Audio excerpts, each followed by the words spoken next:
가거라. 암자에 가보거라. 너도 그 북소리를 들었다 않겠나? 그 소리를 너하고 내만 들은 기라. 우릴 오라는 게다. 아마 말고 내일 새벽 올라가거라. 우리도 궁금타. 이 골짜기 사람 모두가 궁금타. 네 애비는 누구냐 말다. 아버지. 마의암 골짜기 신종구.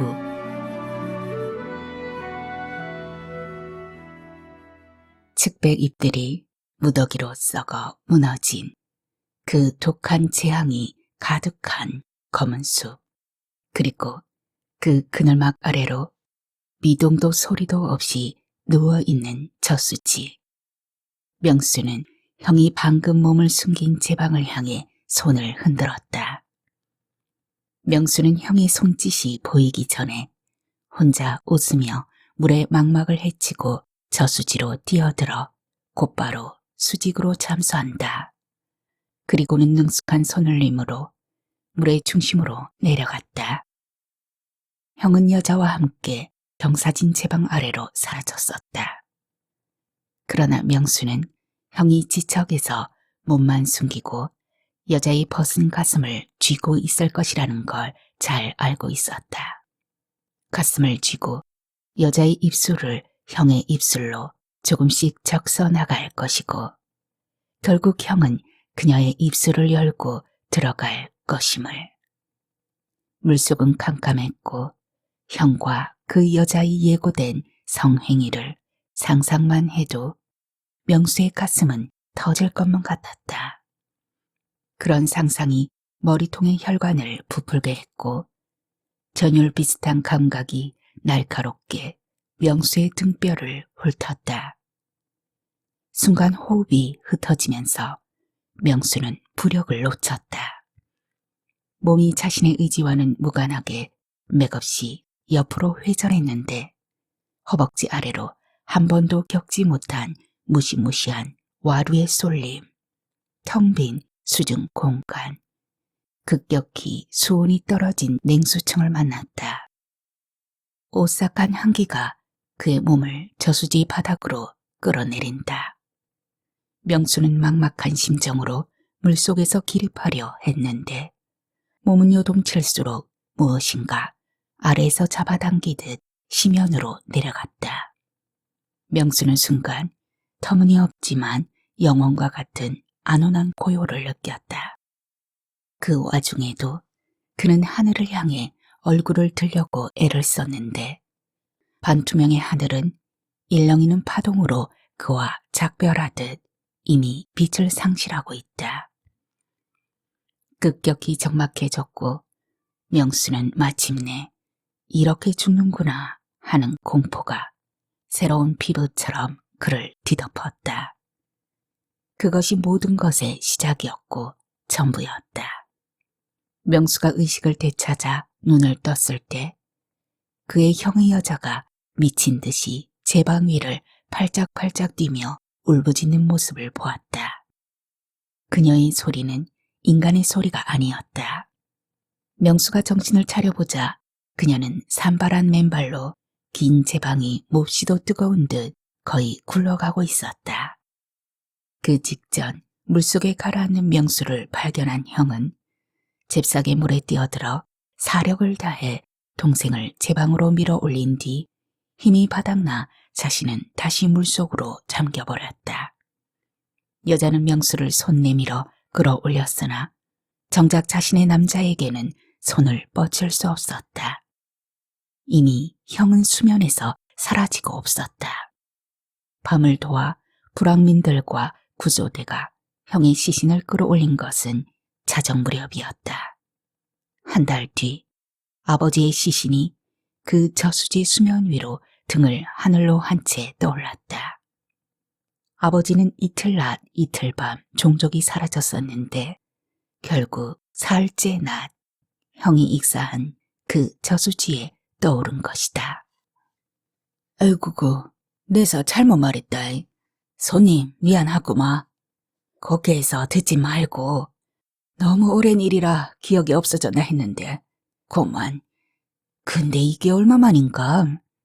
암튼 내가 자네 부친 상석을 했는데 그때 본분까지 끝내고 자네 모친이 향로서까지 할 처지는 안 되셨는지 아무 말씀 없길래 내가 그냥 향로석은 좋은 화강석으로 덤으로 놓아드렸다 아인가배. 내 기억에 아마 둘레석은 결국 못했을 거로. 네, 둘레석은 없습니다.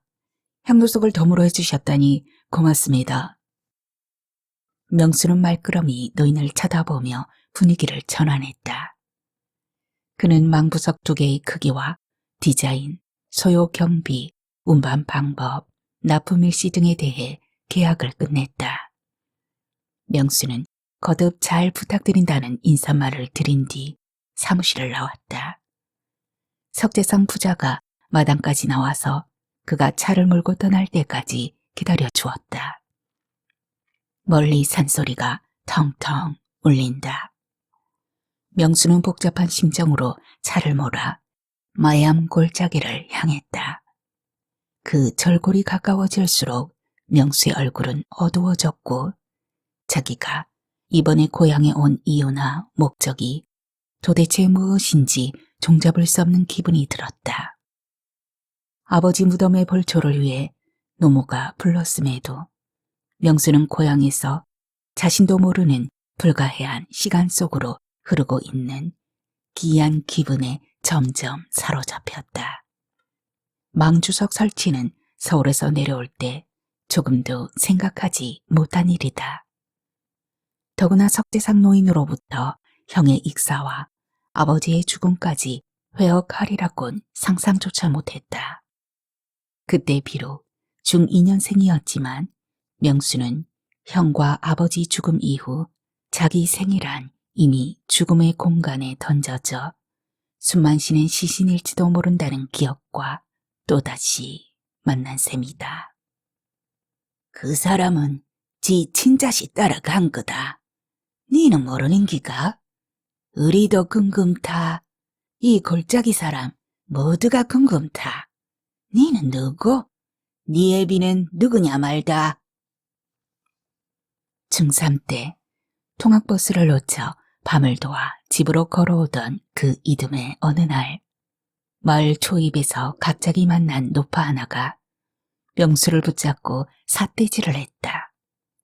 명수는 너무 놀랐으므로 유령을 본 것처럼 그녀를 피해 밤길을 정신없이 내달았다.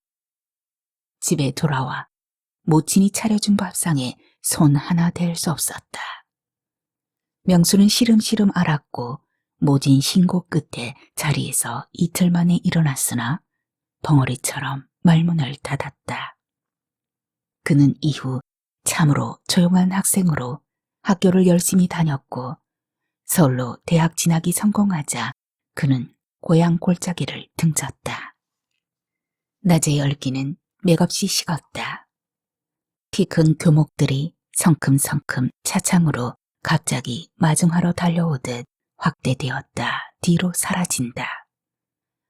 저수지 입구가 다시 나타났고 지천으로 썩은 낙엽 더미가 소요물죽 냄새로 뭉개져 코를 찌른다. 정물처럼 흔들림 없는 고요가 골짜기를 감싸고 있다. 명수는 이상스레 땀을 흘리기 시작했다. 아직 차의 냉방 스위치를 가동하지 않았음을 자각하고는 운전석 쪽 차창을 내렸다. 밤 골짜기가 순간 칼로 베어진 한 단면처럼 생생한 숨결, 냄새, 바람으로 변환되기 시작한다. 명수는 반대편 차창마저 내렸다. 그러자 반대편의 세계가 입체적으로 골짜기의 밤을 박수치듯 호응하며 보내준다. 밤바람이 열린 두 차창 사이를 희번덕대며 드나들었는데 좁은 인도 탓인지 달리는 차체에 부딪히는 휘어진 장가지들이 날선 반동으로 연속적인 매질을 하고 지나간다. 명수는 뒷좌석의 차창도 모조리 내렸다. 밤숲은 흡사 명수를 기다린 듯 더욱 소란스러웠다. 골짜기가 저수지 쪽으로 깊어질수록 높은 산연마루들이 서로 중첩되면서 어둠 속에 몸을 숨기는 통에 차는 겨우 눈앞의 행로에 급급했다. 이미 사방의 원근은 어둠 속의 평면으로 단순해졌다. 골짜기 중턱에 이르자 이상스레 바람이 진공 상태로 말라버렸다.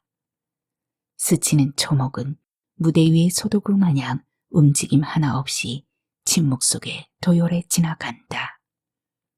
전조등을 켜고 방향을 잡아나가면서도 명수는 계속 땀을 흘렸는데 그럼에도 그는 에어컨을 켤 생각을 조금도 하지 못했다.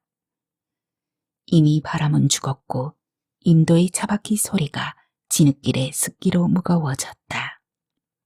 이따금 후다닥 차 앞을 비켜가는 들짐승 때문에 명수는 정신이 다 달아났다. 마침내 전조등 속으로 저수지의 일부가 시커멓게 허리를 세운다. 명수는 그 검은 수면을 보지 않고 지나쳐 간다. 아니, 그렇게 해야만 한다고 버텨야 했다. 그냥 지나치자, 지나치면 된다. 그곳, 그 물결, 일제히 무너지듯 저수지 경사면으로 밀려든 그 잠옥의 제방을 눈길 하나 주지 않고 지나쳐야 할 것. 그러나 저수지가 한눈에 내려다 보이는 언덕에 이르러 그의 발은 더 이상 움직이지 않았다. 가속을 중단하자 차는 뒤로 미끄러지기 시작했다. 맥없이 미끄러지다가 그는 퍼뜩 정신을 차려 차체에 브레이크를 걸었다. 차가 겨우 기우뚱 정차했다. 이 자리에서 벗어나야 한다. 명수야, 벗어나라. 진땀 속에 그는 자신을 거세게 다그쳤다. 그래, 지금이라도 달아나라. 달아나야 한다. 아득한 시야 속에 갑자기 수십 마리의 작은 새들이 버려지듯 경사면 잡목숲에서 저수지 제방 뒤로 한꺼번에 떨어졌다. 결국 명수는 저수지의 그 검은 수면을 보고야 말았다. 먹구름이 천지간 가득한지 밤하늘 한쪽이 아주 가는 틈바구니를 이루면서 그쪽으로만 별들이 빼곡했다. 갇힌 저수지의 검은 물들은 제방 쪽 가장자리를 스치면서 쓱 입을 벌려 명수가 다가오기를 기다렸다. 명수는 자신이 패하고 있음을 직감했다. 그것으로 끝이었다. 그의 굳은 의지는 맥없이 무너졌다. 그는 차문을 열고도 한참을 운전석에 앉은 그대로 저수지를 노려보았다. 이윽고 차에서 내린 명수는 인도를 벗어나 저수지 쪽으로 비틀비틀 걸어 들어갔다. 잡초 사이로 숨어있던 물방울들이 그의 신발과 바지가랑이를 적셨다. 명수는 구두와 양말을 벗어 던지고 맨발로 밤 수분에 촉촉한 초지를 가로질러 제방으로 끌리듯 내려갔다. 월강이 힘겹게 벌어진 좁은 먹구름 사이로 저수지 반대편 수면 끝에 은빛으로 내린다. 명수는 그때 무언가가 자기 앞으로 다가서는 게 보였다. 나무나 바위도 아닌 그렇다고 사람으로도 보이지 않는 사람보다 각이 지고 훨씬 큰 검은 물체가 명수 쪽으로 조금씩 다가온다. 며칠 전 군청의 측량기사가 언급한 바로 그 개축 기념비였다. 명수는 무섬증을 누르듯 숨죽여 기념비에 가까이 다가가 휴대폰 불빛으로 읽어본다. 음각의 비무는 시원찮은 조명 속에서도 의외로 또렷했다. 마모가 거의 없이 말짱하다. 지금으로부터 보면 25년 전에 엄청난 수해가 있어 마침내 저수지 개축 공사가 있었는데 이 마해암 골짜기 전 불황민과 군인들 관의 합심 노력으로 수해를 더 이상 잊지 않기 위해 피땀 흘려 이 저수지의 높이를 제고하고 제 방을 공고히 했다는 내용이 행서체로 일목요연하게 눈에 든다.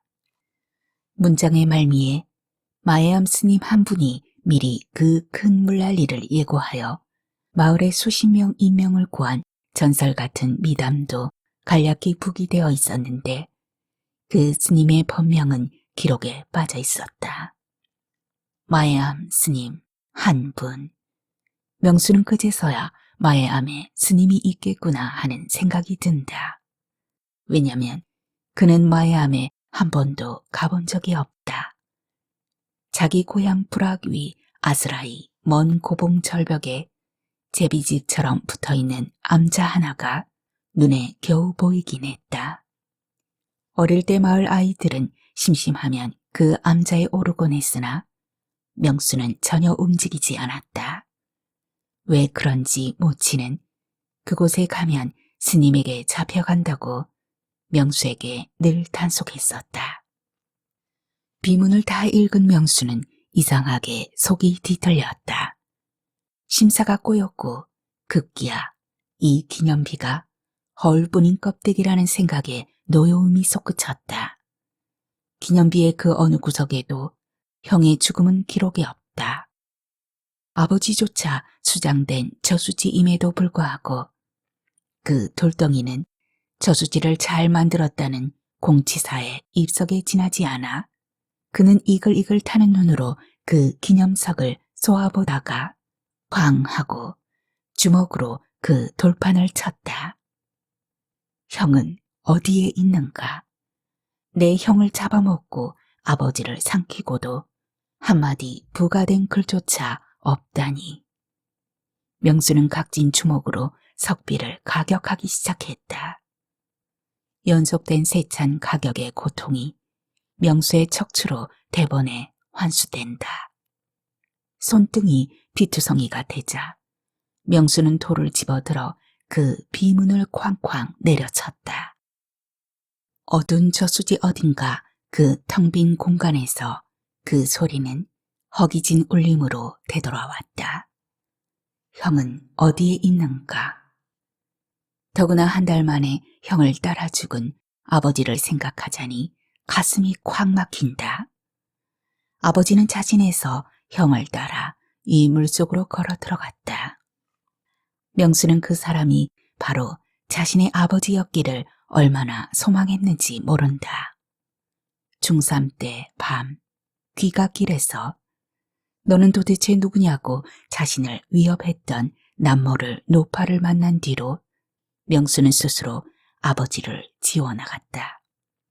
아버지와 전혀 닮지 않은 자신의 외모보다 주변 이들의 싸늘한 눈초리에 그는 스스로 말문을 닫아버렸다. 거의 벙어리가 된 그 이유를 그는 단 한 번도 어머니에게 말하지 않았다. 명수는 저수지 가장자리 제방이 물에 잠긴 부분으로 자신도 모르게 미끄러지듯 내려갔다. 출렁이는 수면의 리듬이 명수의 두 발바닥을 반기듯 만지작대면서 해살되기 시작한다. 신음과 같은 자탄의 한숨이 나왔다. 그토록 모질게 단속하고 버티고 또 외면했건만 결국 이렇게 끝날 수밖에 없는 건가. 밤의 저수지는 두 팔을 활짝 벌려 참으로 온전한 소원과 넉넉한 깊이로 명수를 받아들인다. 명수는 제방 경사면을 허리 숙여 더 내려갔다.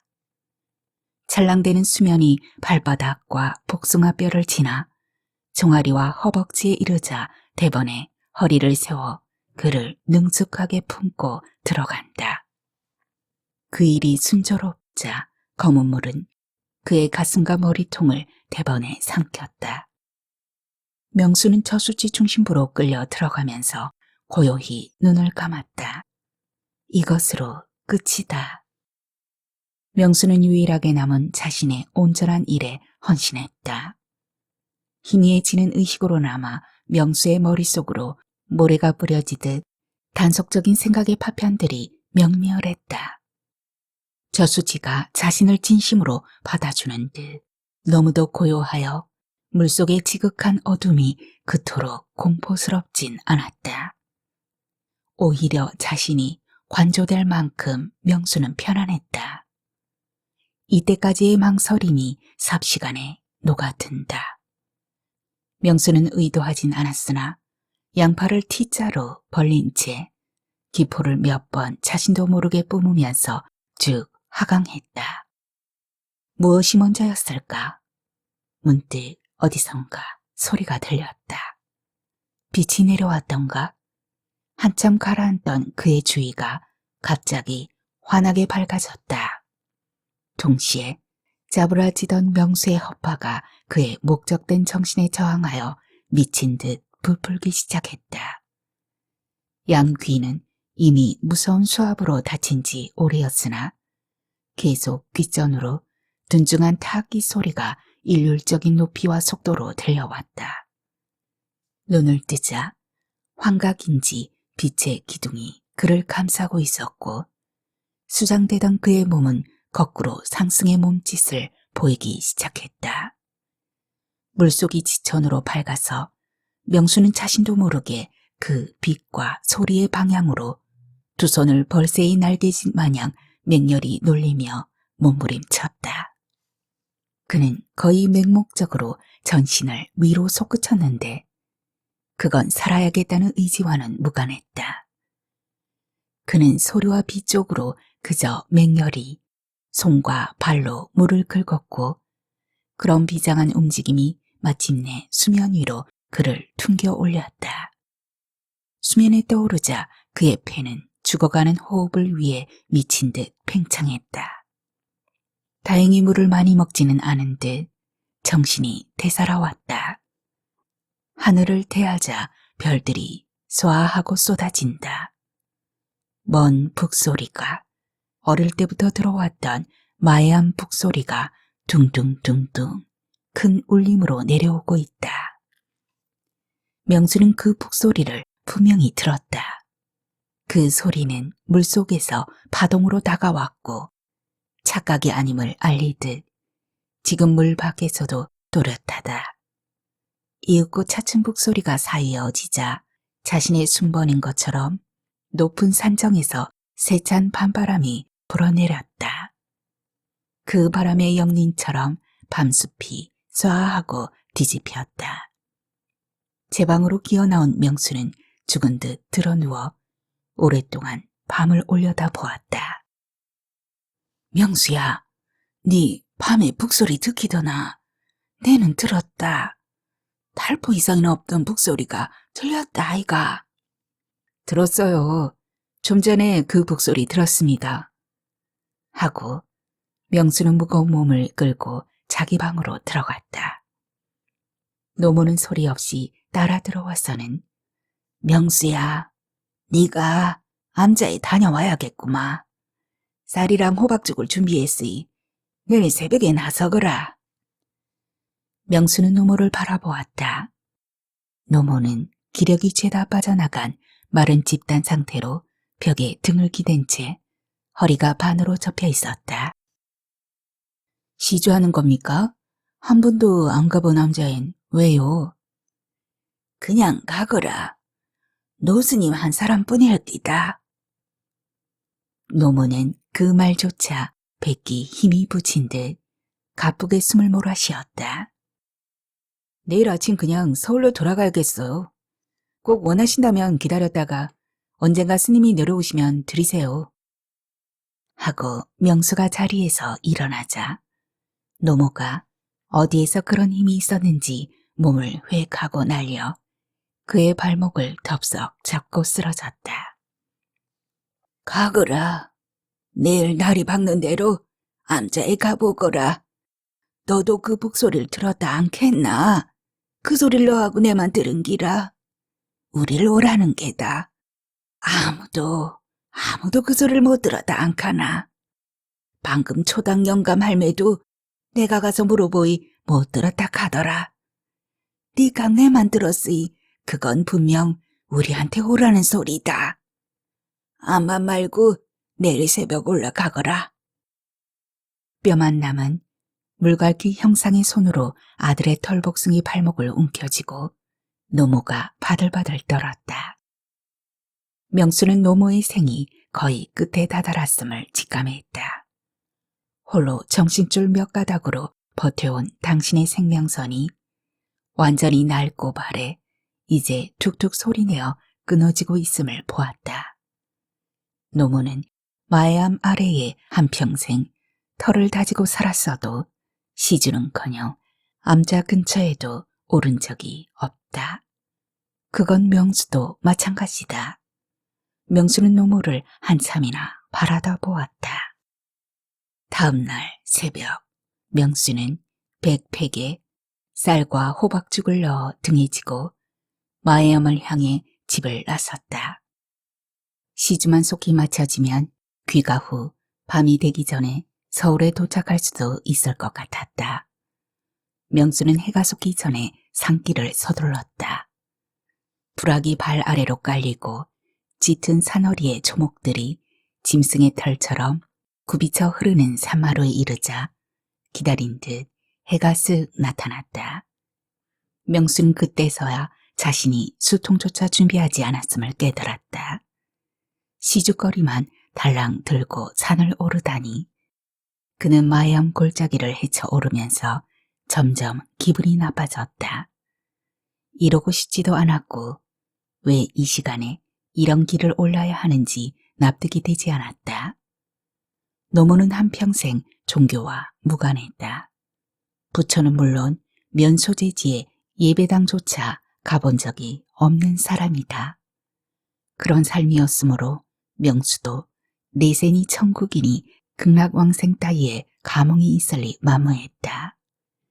죽음에 대한 그의 인식은 극히 명료했다. 누구든 죽는 것이고 그것이 비록 지금이라 해도 그는 하등 이상할 것 없다는 투였다. 그에게 죽음은 늘 그의 피부와 맞닿아 있었다. 형도 아버지도 심지어 입대 후 군영 생활 중 목격된 동기들의 느닷없는 사망사고도 그러했다. 사역 중 어이없이 작업차에 깔려 죽거나 어떤 후임은 함께 나란히 둔덕에 앉아 있다가 쏜살같이 아래로 내달려가 숨겨온 수류탄으로 몸을 산산조각 날리기도 했다. 마애암은 보이지 않았다. 알려진 관광명소도 아니고 보니 산길 내내 안내 팻말이나 이정표 하나 없다. 좁은 산길은 불분명하게 수시로 갈라졌고 그러다가 낙엽 속으로 사라지기 일쑤였다. 명수는 비교적 사람의 발품으로 닦인 길을 택해 양편의 잡초를 제치면서 길을 열어나갔지만 워낙 급경사의 살록인지 물소리 하나 들리지 않는다. 바람조차 아침 폭염이 시작되자 사라졌다. 몇 번이나 길을 잃은 명수가 그냥 하산하는 수밖에 없는 건가 하는 막다른 호흡으로 포기할 지경에 이르렀을 때 명수 쪽으로 몸을 돌리듯 이끼로 덮인 거대한 그늘막 암벽이 그의 앞을 문득 가로막았다.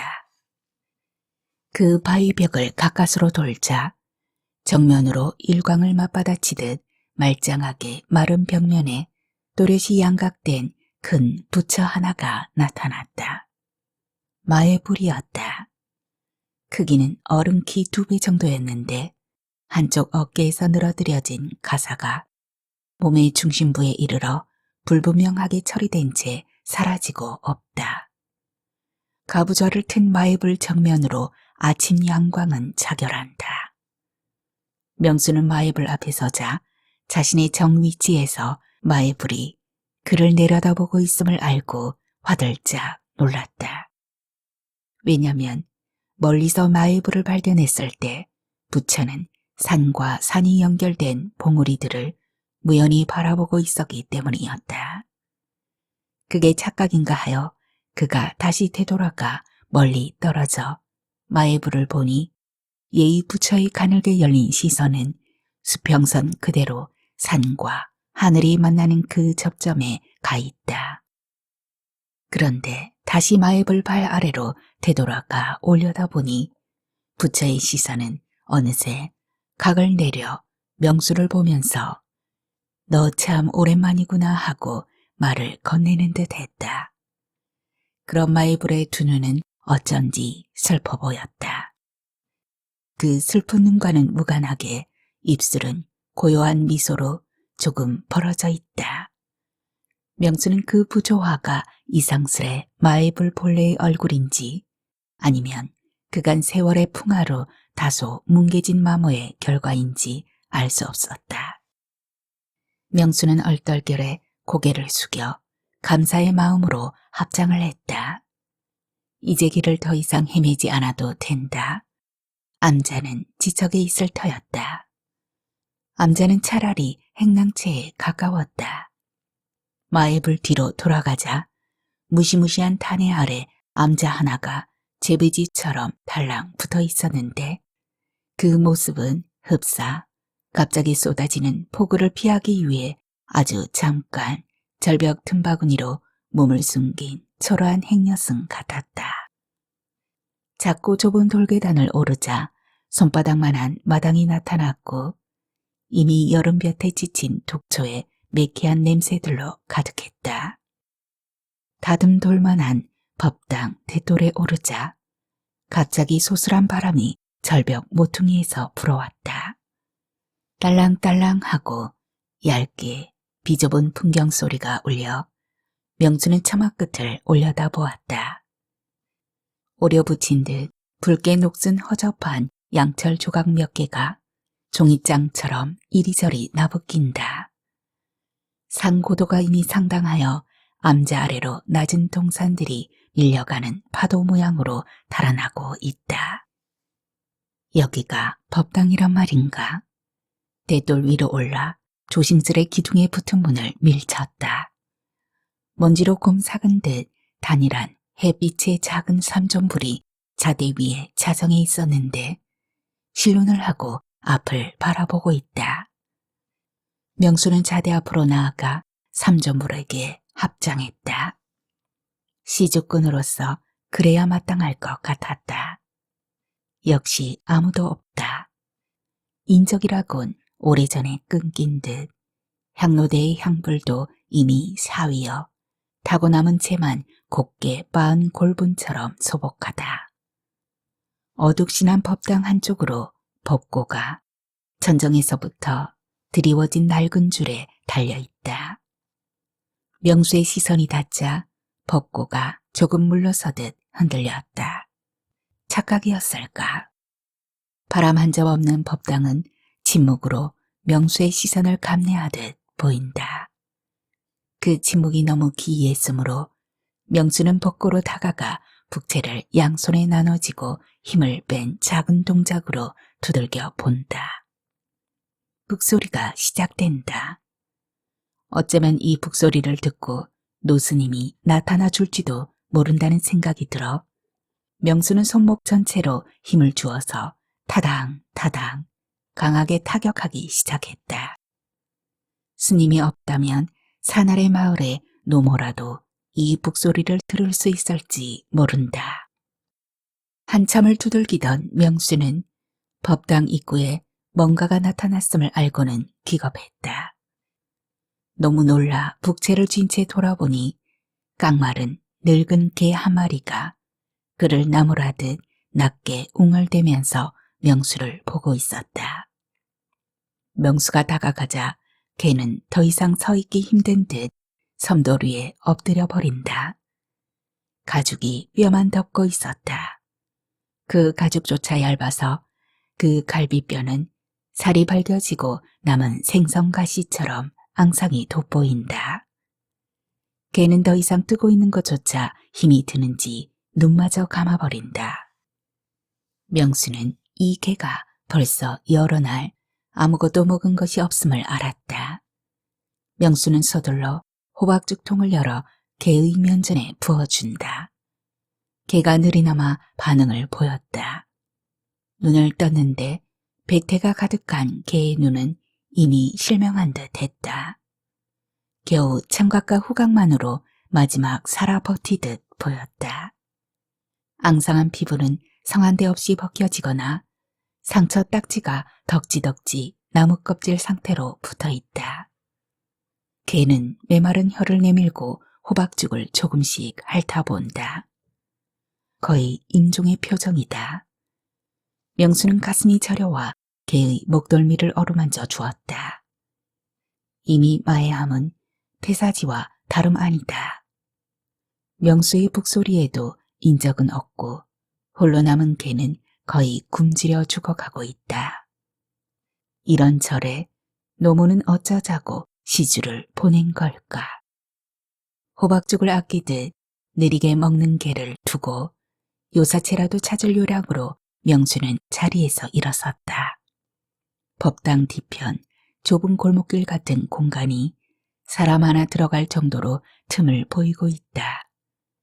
위로 보니 법당 뒤편이 기와 처마가 암벽에 닿아 있어 무척 어두웠는데 그럼에도 불구하고 법당 뒷벽에 그려진 그림들이 나름 절 분위기를 보여주고 있었다. 동자승인 듯 무엇을 찾아가는 그림이었는데 소 모양이 보이기도 한다.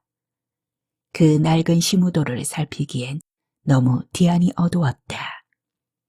그 절벽 아래 소록길을 꺾어 좀 더 속으로 들어서자 암벽에 쑤셔 넣은 듯 쪽방 하나가 눈에 들어왔다.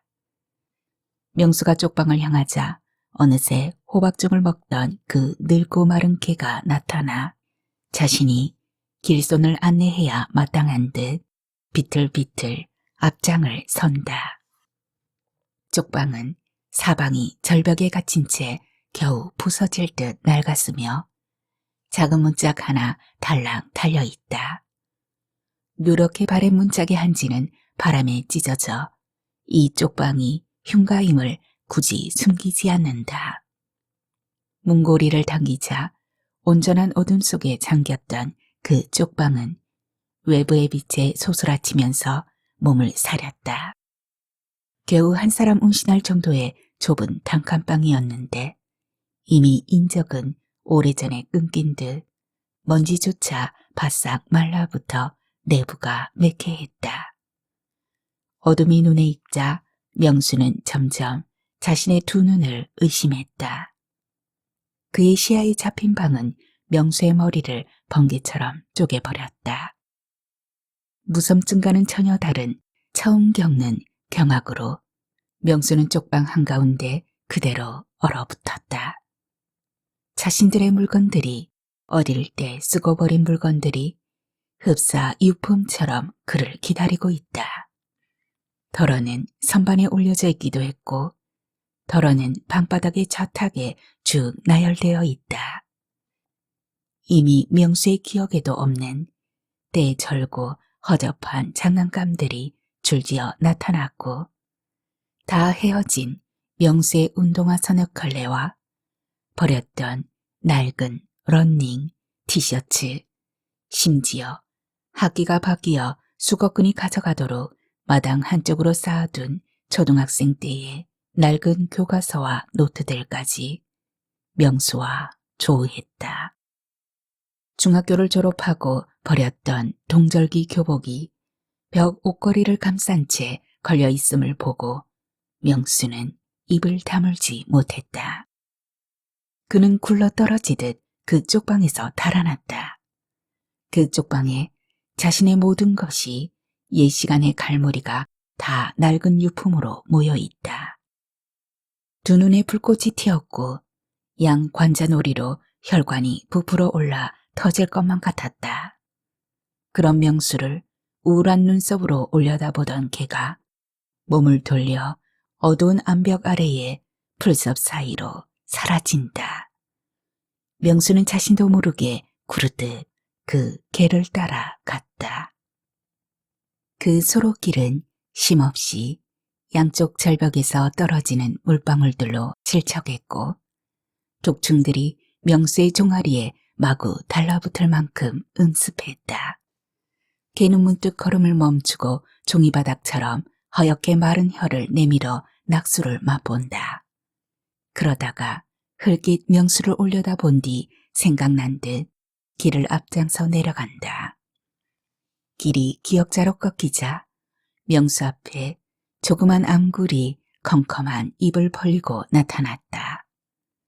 걔는 암굴 입구에서 명수가 다가오기를 기다리듯 멈추고 그를 바라본다. 명수는 와들와들 몸이 떨리기 시작했다.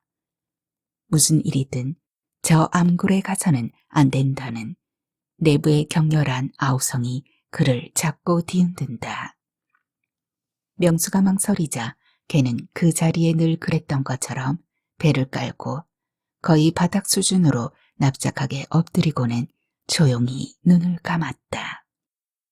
아마 걔는 이 장소에서 저 자세로 죽음을 기다리고 있었나 보다. 밖에 눈부신 빛다발 탓인지 좁은 암굴은 너무 어두웠다. 명수는 핸드폰을 후레쉬 삼아 동굴 안을 살피며 들어갔다.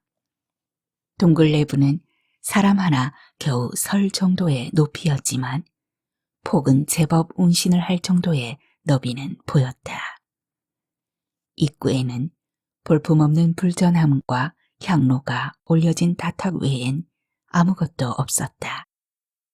20여 보폭 더 헤쳐 들어가자 암굴 끝에 다다른 듯 돌단이 높아졌고 묽은 꾸러미 같은 그 무언가가 막힌 벽에 기대어 있다. 순간 명수는 피를 뒤집어 쓴 듯 뒤로 벌렁 나자빠졌다. 겨우 정신을 차려 명수는 일어나 두어 걸음 다가갔다. 물건 꾸러미처럼 보인 그 물체는 사람이었는데 벽에 등을 기댄 채 명수를 내려다보고 있다. 뼈가 드러난 왼손 갈퀴에는 아직 염주가 걸려 있다. 이미 부패가 심해 피부가 약한 입과 눈덩이 주변 살갗은 이미 벗겨져 얼굴에 백골화가 상당했다. 걸친 먹빛 무명 승복은 멀쩡했는데 이미 오래전에 스님은 아사한 듯 뼈만 남은 시신을 허전하게 덮고 있다.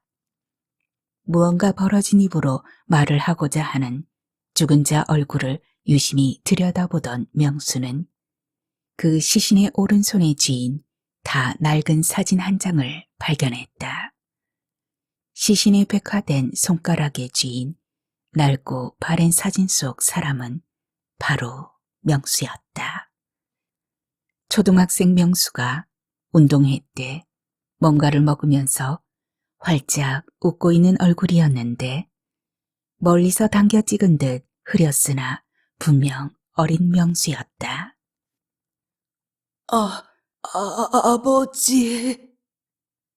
오랫동안 들판에 혼자 남아 허기진 어떤 들짐승의 외마디 같은 소리와 함께 명수는 그 자리에 주저앉았다.